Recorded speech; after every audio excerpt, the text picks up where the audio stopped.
Prior to working at FIRE, if you were to tell me that I would deal with cases that are absurd and outrageous, dealing with censorship on campus, I probably wouldn't have believed you. Because I knew there was a problem, certainly in the 90s, that political correctness and a desire to shut up people with offensive opinions was there. That was obvious to me. But the idea that it's as bad as it is, I've been working at FIRE now for 9 years.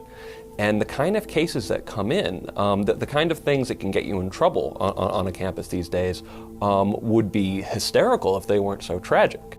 This is what the left now does, because it knows that it's been telling you porkies, it knows that it's been lying to you, and it doesn't like being called out on it. In the era of social media where everyone can call them out on it, they need a new strategy, they need a new way of shutting you up.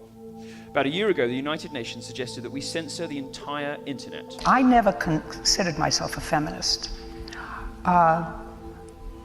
All during my professional career, whether it be a lawyer or a judge, I never belonged to a woman's organization. I didn't want to be, I wasn't a woman lawyer, I was a lawyer who happened to be a woman, and I wasn't a woman judge, I was a judge who happened to be a woman. The UN report contains a number of bizarre attempts to equate critical tweets on the internet with actual violence. Here's a direct quote from the UN report. Quote, "A cyber touch is recognized as equally harmful as a physical touch," end quote. A cyber touch is recognized as equally as harmful as a physical touch. What they're trying to do, and this is part of the problem with Black Lives Matter too, what they're trying to do is equate words with action, ideas with physical violence. Because if they can do that, if they can persuade you that your words damage them as much, require them to retreat into safe spaces, and they need trigger warnings for them. If they can persuade you that words are violence, as the left likes to say, well, it legitimizes their own violence against you. Universities have to have the utmost respect for freedom of speech. They have to be able to, I think in Yale's own language it says, it has to allow you to mention the unmentionable and think the unthinkable. Well, at the same time at Yale, just this past year, the student government voted for a t-shirt making fun of Harvard that quoted F. Scott Fitzgerald. The quote was, "In my opinion, all Harvard men are sissies." The full quote is, "like I used to be." But they took the, "in my opinion, all Harvard men are sissies," put it on a t-shirt with "we agree." Then this is for the Yale-Harvard football game. And, you know, a little nerdy, a little highbrow, using a really anachronistic word that very few people take seriously. And because one student claimed that this was actually a slur, that sissy was actually a slur, they banned the students from actually having, once again, F. Scott Fitzgerald quote. "At a school that promises that you should be allowed to think the unthinkable and mention the unmentionable, F. Scott Fitzgerald was a bridge too far." This is the United Nations suggesting in a report that we should censor the internet to save the feelings of professional provocateurs who go out and say appalling things about men, who go out deliberately trying to provoke reactions and then cry foul when they get those reactions and demand laws to punish the people who disagree with them. And this is a sort of nexus, this cry-bully nexus, these people who exist in a sort of quantum superstate of victimhood and aggressor. You define yourself. If you let other people define you, that's a mistake. So I never felt the need to have a feminine organization behind me. There was a decision that was just handed down in a case that we've been involved with for years. This involves a student who was protesting a parking garage for environmental reasons. And when the university president found out about this, he called the student into his office to harangue him for writing this op-ed. So the student made a collage of what the president had said. The president had pathetically referred to this parking garage as his legacy. So he made a collage referring to it as the President Zachariah Memorial Parking Garage that showed smoke and asthma and bulldozers and all he thought, and he put it on Facebook. They used this, the president used this as an excuse to kick the student out of school as a clear and present danger, the professor's own words. The good news is that the court just found that because he denied the student's due process rights, the president can be held personally liable for damages against the student who did this. And this should actually, this should serve as a warning to administrators across the country who think that they can, with impunity, punish speech they don't like. The law is incredibly clear, they can't. Speaking of Twitter, look what they did when they stacked their Trust and Safety Council with lunatics. Now, Twitter basically killed itself with these people. The company's now failing, can't find a buyer. I'm really sad about it.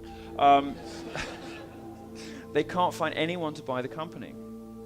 Why? Well, at least in part because they got drawn into this narrative about abuse and harassment, and they thought the reason that nobody was joining Twitter was that there were all these mean words. Well, it wasn't mean words. Twitter started failing when they started clamping down on free speech, on First Amendment values. It's a private company. They don't have to abide by the First Amendment, but they should because it's good business. And they should because it's the right thing to do. And as soon as they started stopping people expressing themselves, using the language they wanted, playing around with dangerous ideas, telling jokes, I got banned for telling a joke, the company started to falter. And now, of course, it can't find a buyer. The ones that actually think that it's their job, as for example at University of Delaware, as residence life to save the souls and psyches of their students. All 7,000 students were subjected to what the resident life called a treatment that was this completely comprehensive indoctrination program that included floor meetings in which you had to stand on one side of the room if you had one opinion on a political issue and one side if you had on the other, basically being a public shaming of students with the wrong points of view, and even creepier, where you had mandatory one-on-one meetings with your RA to discuss what races and sexes you would date. A female student who objected to this, who said none of your damn business, she was written up for potential punishment. Nearly every Mexican and Central and South American immigrant in the United States, whether they immigrated legally or illegally, moved or fled to the US for the same reasons: economic opportunity and the freedom to shape their own lives. In short, you came to the United States to participate in what Americans call the American dream. But have you ever asked yourself, why is the United States so free, so much less corrupt, and so much more affluent than any Latin American country? The answer lies first and foremost in the unique American belief in limited government. Why? Because the smaller the government, the less the corruption. And the smaller the government, the more individual freedom and personal responsibility. And given those things, along with hard work and talent, you can accomplish your life's goals. So back to my question, why would you support policies that keep expanding the power of the government when they are the very policies that doom your home countries? Is it because you think that when Democrats offer you free stuff, it means they really care about you? Do you think that when Republicans talk about enforcing immigration laws, it means they are going to send you back? Let's be honest, you didn't come here for free stuff. You came for the economic opportunity that allows you to work and earn. And of course, a nation has an obligation to enforce its borders. Certainly, every country in Central and South America does. In fact, much more so than the US. This is a country that was founded on freedom. This is a country that is great because of its freedom. You have an ability to go, do, say, be, dress, and speak however you please. But it is under threat, and it's under significant threat from two forces you would imagine would be opposing. The far left, with its gender politics, and the far right of Islam, the social conservatism, the reactionary social attitudes of Islam. But these two things, for some reason, have teamed up. They've teamed up because they don't like freedom very much. They've teamed up because they don't like the West very much. They don't like capitalism. They don't like property rights. They don't like any of the things that made this country a nice place to live, any of the things that attracted me to it. And it's very remarkable just how much they enjoy one another. That attitude of, oh, just leave them alone and they won't come for us until it's too late, that is bowing to authoritarianism. It is the attitude that was held by German citizens to Hitler and by Russian citizens to Stalin.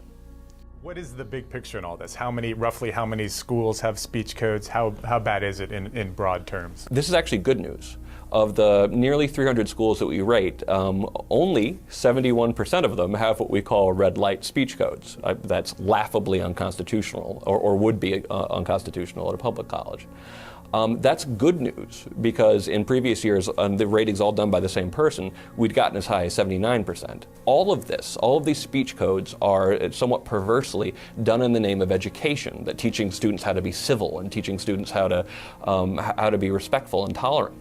The But what you're miseducating students about is about what their rights actually are. And when these speech codes are everywhere, you start talking to students and they just assume they can't have a controversial opinion. So they just avoid talking about controversial things in a lot of cases. Students are internalizing the values of censorship as actually things that good people do. And I find that personally terrifying. And if you really understand what's at stake when you limit freedom of speech, when you understand that our entire intellectual system, going far beyond just the scientific method, depends on open exchange of ideas and thought experiments, then you go there ready to battle not just the abuses of law, but the weirdly warped mentality that puts censorship on the side of the angels and free speech on the side of the devils. It's completely reversed.